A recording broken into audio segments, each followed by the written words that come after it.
Ya sanibona.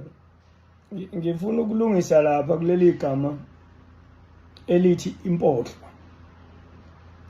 Inkinga nikwazi ukuthola amagama la nisuke nihlanganele khona nje kudlaliswana bese kugcineni lawo magama niwenze ngathi amagama angampela. Njengaleli gama nje lokuthi emahostela zazi babe ngangeni abantu besifazane emahostela.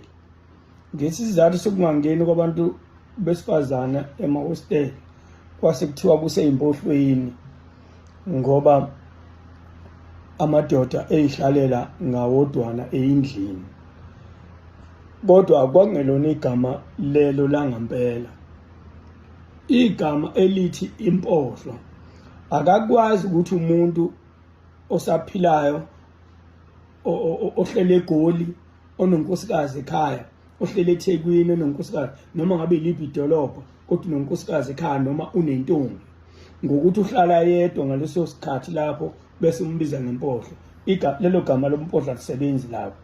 Igama lompohlo lisebenza la ngoba nohlezi sinifundisa nje ngoba verse sicacile ukuthi anazi. Impohlo umuntu omdala mhlawumbe wayeseganiwe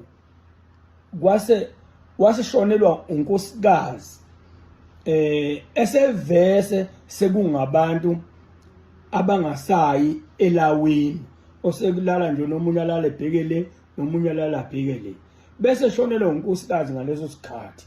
Ngoba esishonelwa unkosikazi vese kuyacaca ukuthi lo muntu akasekho umuntu osazomshela, uzomshela enzeni. Iyona mpohlo leyo, nampohlo leyo ngoba lo muntu mangabe ebehlala yedwa emzini wakhe uzosala yedwa impela mangabe bekunonkosikazi kuphela mhlawumbe kungekho nengane.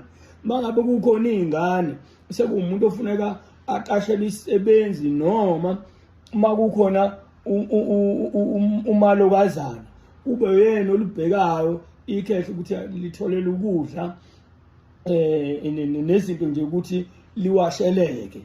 Impohlo ke into enjalo, akakwazi ukuba impohla umuntu esemusha esakwazi ukushela aqonde.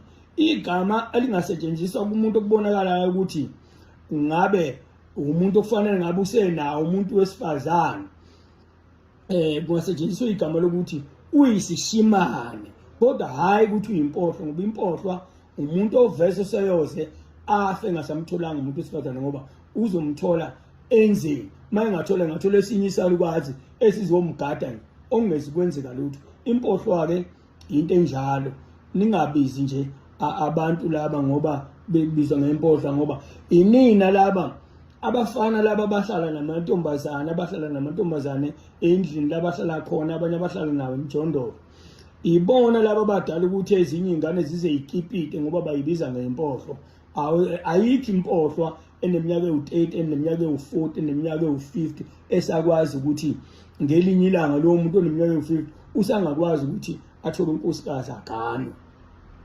Umuntu oyimpohlo umuntu ongeke esakwazi vese ukuthola umuntu azothandana naye, osezothola umuntu nje okuzofanele amgade kuphela. Lawo madoda uthola ukuthi indoda yaganwa unkosikazi yedwa kuvele kushona unkosikazi, kusala indoda iba impohlo. Injalo-ke impohlo madoda, hayi lokhu enikushoyo.